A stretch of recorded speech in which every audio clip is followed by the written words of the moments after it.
Hey there, this is Jackie of the Maiden Voyage podcast. And today we are diving into the episode where we talk about super empowered, badass female musicians and how they affect our lives. Maiden Voyage is a podcast recorded by the women of Impulse Creative. We are CEOs, salespeople, project managers, writers, and marketers. We're also wives, rad moms, remote employees all over the country, in-house staff, empowered single ladies, and all-around ass kickers. There's a lot of challenges we face, overcome, and share that make our voyage different than those of the men we work with. This is our journey. This episode is brought to you by Sprocket Talk. Head over there if you're looking to check out any information and all information on all things HubSpot. Welcome to Maiden Voyage. Okay, we're so excited to be talking about chicks and music, how it empowers us, how it gets us through our day, how it gets us through breakups. I mean, music to me personally is like the soul of my existence. It's how my husband and I started dating. It's how I spend my extra money at concerts like tomorrow night. And so I love music, and I know you ladies do too. We have a channel at Impulse Creative where we share music so we can help influence each other and expand our music set. But today, we are talking about the chicks, the strong ones, the ones who we all can relate to, which I love at a human level, but also inspire us to be better. And Courtney, I know that you have some like amazing women that you want to share with us today that have really just like get you going. Yeah, so I guess I'll go ahead and start. Taylor Swift is definitely my favorite. Swiftie. She just came out with her new album called Lover, and I've been listening to it on repeat. So I saw her in concert when I was back in high school when she was doing country music and wasn't really that big yet, at the Chili Cook-Off in Pembroke Pines, which is like, I would never imagine her ever coming back to Pembroke Pines because she's so huge now. So it was pretty cool getting to see that. But I just feel like she's such a great role model. She doesn't really like have a terrible reputation. Like, of course there's always like drama and, headlines that could be misleading or, but I just feel like she's one of the good ones that has kind of managed to stay out of like the craziness. And she's just always standing up for what she believes in. She speaks through it through her music and just through making statements in general, like that whole lawsuit thing, just to like prove a point, standing up for women's rights. And I love that she has a girl gang and like lives and dies by them. Like there is no doubt in my mind that she is chicks over dicks. Like, like her girl gang is so strong. And I really respect that about her because the older you get, the harder it is to do that. And she is still managing to like bring them on stages with her and travel in a pack. And I just love that. Yeah, exactly. And what about that article you shared with us earlier about her new song, The Man?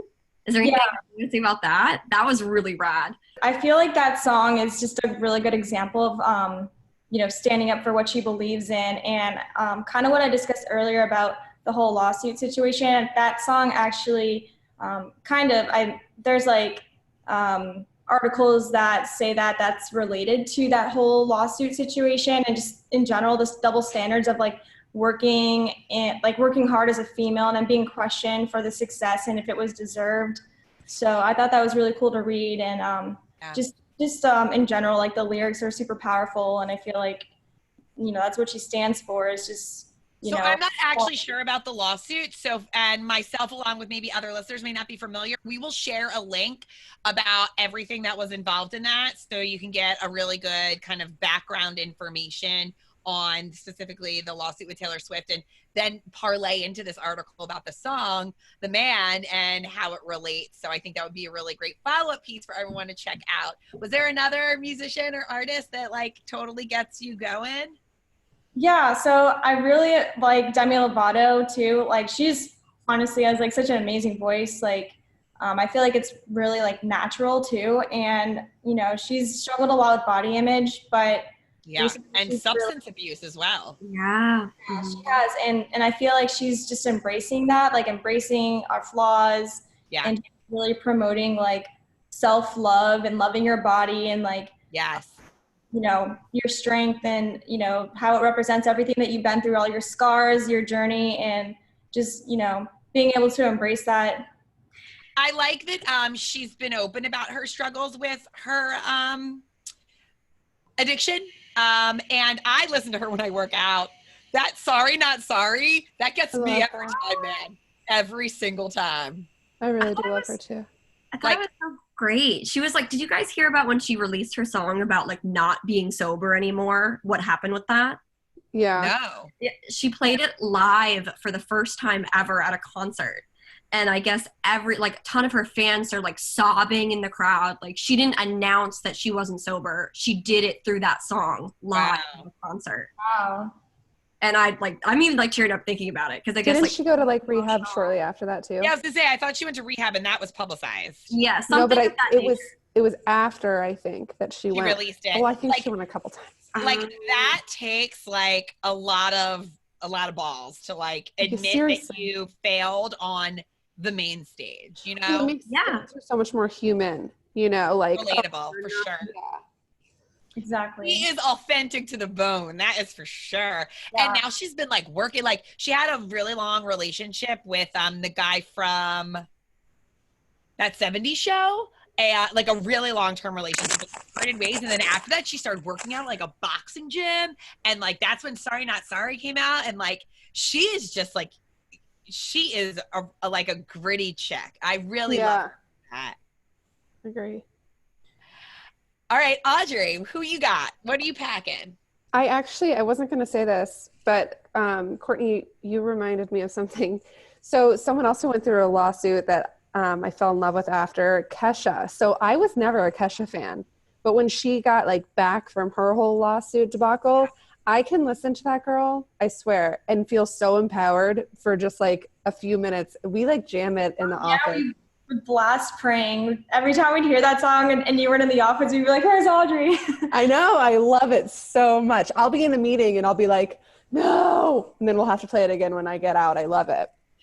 And she also had some sexual abuse allegations that were like really almost potentially damning to her career. Oh, I know. Her entire album, to me, you can listen to it and like, it's basically like reading a book about everything that's like happened to her, and her just being like, F you, like, you're not going to bring me down. Like, I am going to come back and I'm going to be stronger. And she's not even like, I hope bad things happen to you. I hope eventually you'll become a better person and look back on this and feel sorry, which is amazing. Like nobody is that big of a person ever. No, it's amazing. I love it. I'm like literally getting goosebumps. Music is so physically powerful. That's why I'm so happy we're having this conversation. Yeah, definitely. Who else, Audrey? So this is really lame. And if any of like my best friends growing up listen to me, I would say the same answer to this question probably like 10 years ago. My three favorite girls are Mandy Moore, Carrie Underwood, and Kelly Clarkson. Like literally, they've been that way since I was young.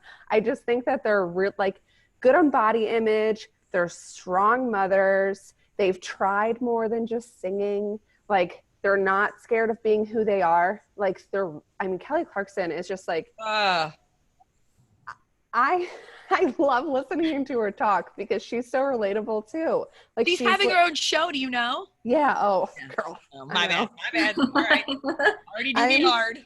I'm so pumped. Like everything all three of them do. And I almost want them to just get together like this and talk because I think it would be really awesome. Well, shout out to Kelly Clarkson. We'll tag you in this. You need to do like a bit of a chat-see with some other hot chicks.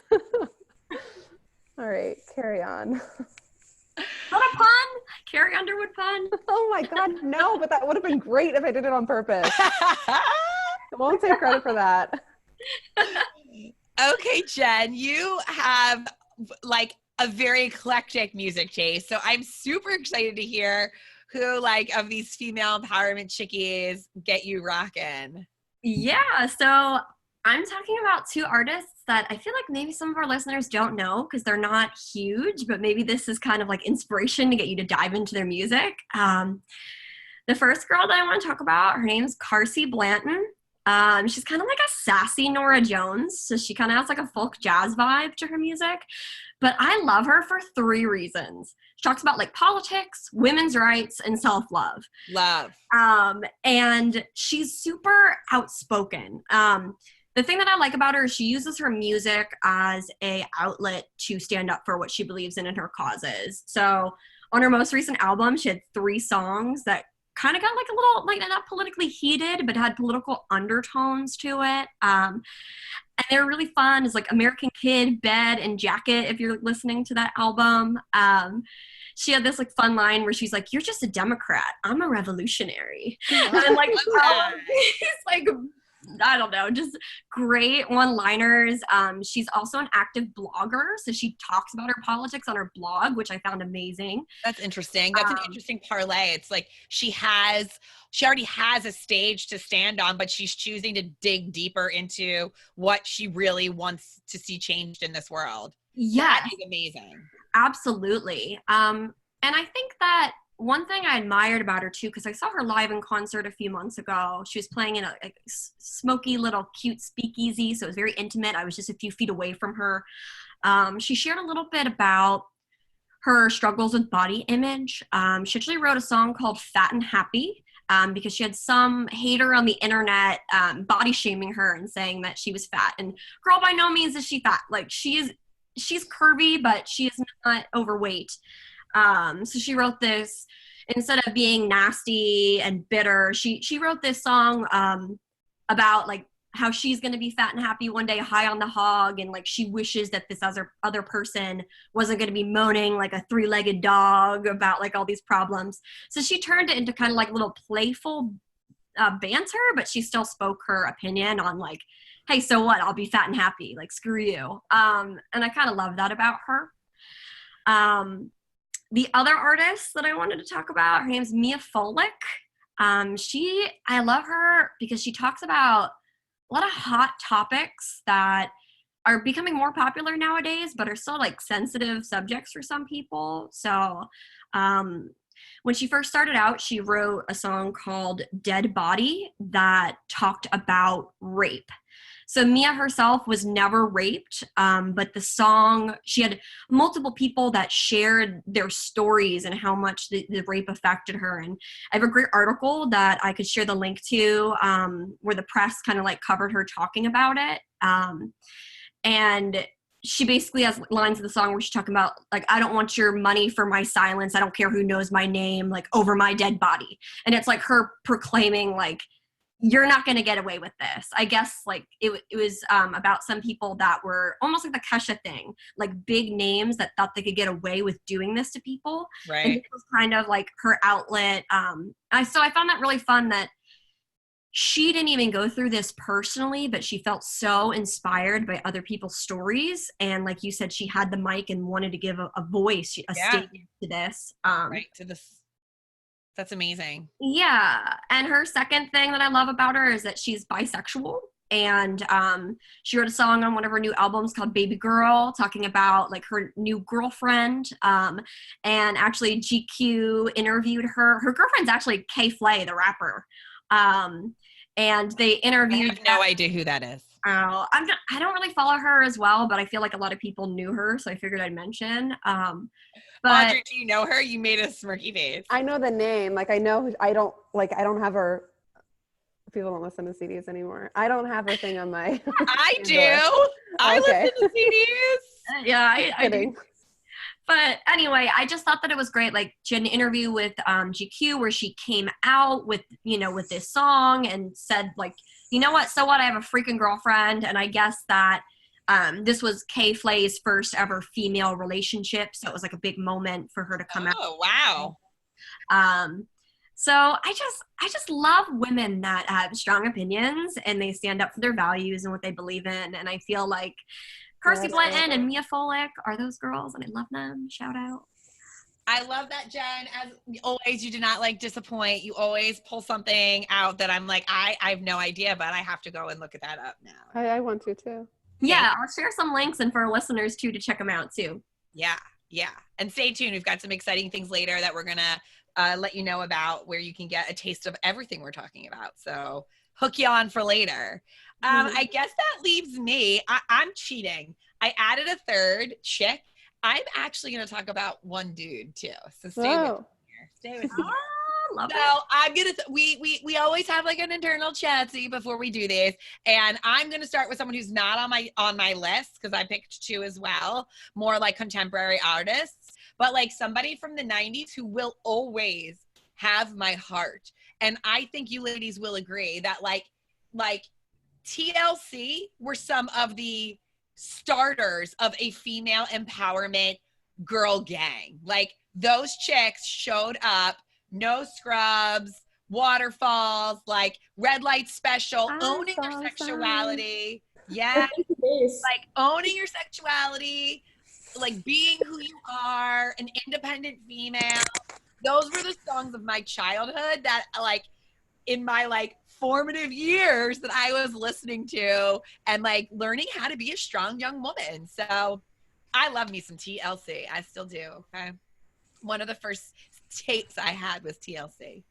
The two are more contemporary and more importantly for me, because I'm going tomorrow night, I'm obsessed with Lizzo right now.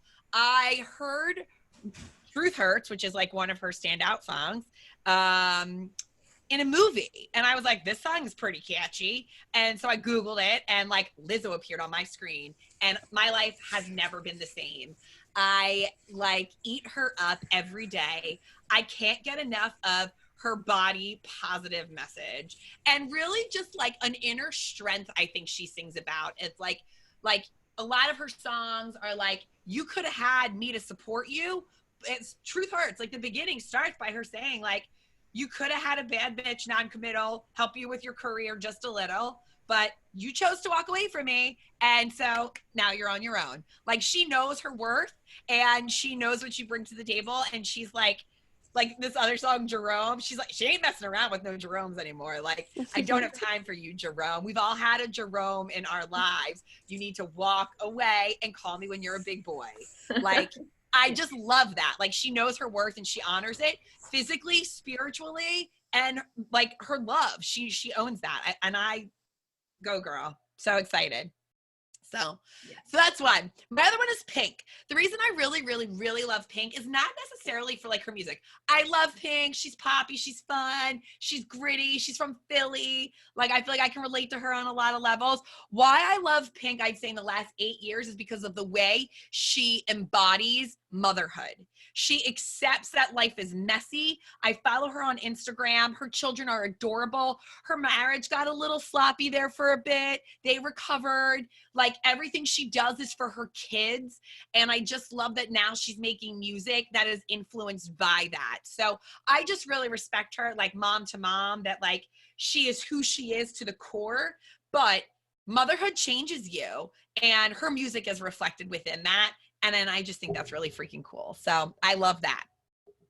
And then I'm going to throw you a curveball here. One of my favorite current artists over the last like 8 years is this British punk folk artist named Frank Turner. And he has a good time, Sally. He started out in like a punk band. He's kind of more folk now. But I'm going to see him in 2 weeks, actually. He just released an album called No Man's Land. And every single song on this album is a note to a spectacular woman of the past who died for a cause or stood up for a cause or did something monumental to change society. Only about women, all about women. And then the last song on the album is about his own mother. So I just think it was really cool. Like he felt like he had a platform and a voice, and he was like, these women will never live in music. They will never exist in a musical format unless I bring this to light. He worked with these incredible researchers to pair like books and documents along with each song. So it's like something you can listen to and read along almost. So it's really cool. It's unlike anything he's ever done before. The tonage and the notes and the feel of the music is very similar to who he is organically as a musician. But I just thought it was really cool that he did an entire album about women. So super cool. Love that. I'm definitely going to check that out. That sounds Me awesome. too. Yeah, Frank Turner is such a good time. Even Abby likes him. It's like really upbeat. You know, some of it's kind of depressing. You know, he had a rough start. But I mean, he's rock and roll. It's a good time. So, as promised, we are going to be putting together a kick-ass playlist on Spotify and sharing it with you with our favorite girl power songs that we talked about today. Maybe a few surprises. So you won't know until you download it. You'll be able to click the link, right, Courtney, below in the YouTube channel. We'll put it on our Facebook. We'll put it on our Instagram. We'll put it on all of our places so you can get our really cool Spotify song, our playlist, and any articles like that we want to share with linking out to, like, for example, the article that Courtney's going to share. I think Jen's going to share some stuff. I'll share some stuff. So you guys can really dive a little deeper into some of our favorite girl power musicians. Thank you so much for joining us. Until next time, stay your course, and remember, this is your voyage. Make it amazing. Sadly, that'll do it for this week's episode of Maiden Voyage. We'd like to thank you, our amazing listeners, because let's face it, lady life is hard. It's incredible how much we accomplish every day, and we all deserve awards just for existing. If you're watching the show, make sure that you subscribe, click on that thing for instant notifications, speak your mind in the comments, and share us with your fellow Voyagers.